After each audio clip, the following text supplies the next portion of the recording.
اور ناظرین کے الیکٹرک کی نالائکی اور عدم دلچسپی نے کراچی میں فراہمی آب کا بھی بیڑا غرق کر دیا ہے۔ کراچی واٹر کارپوریشن کے بڑے پمپنگ اسٹیشنز اور فلٹر پلانٹس پر آئے روز بریک ڈاؤنز نے شدید مصنوعی بحران پیدا کیا ہے۔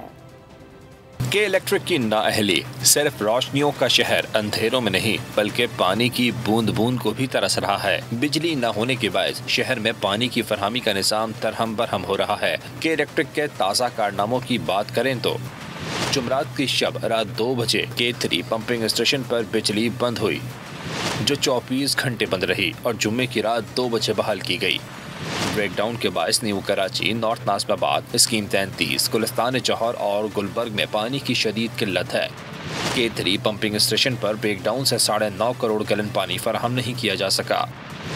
ذرائع واٹر کارپوریشن کے مطابق اکتوبر کے مہینے میں صرف K2 فلٹر پلانٹ پر 4 بڑے بریک ڈاؤن ہوئے جس نے شہر میں پانی کی مجموعی صورتحال کو شدید نقصان پہنچایا۔ کہ الیکٹرک کی نااہلی کے باعث دھابے جی، پپری، K2 اور فلٹر پلانٹس اور ریزروائرز پر بجلی کے بریک ڈاؤن نے شہر کی فراہمی آب کے نظام کو درہم برہم کر رکھا ہے۔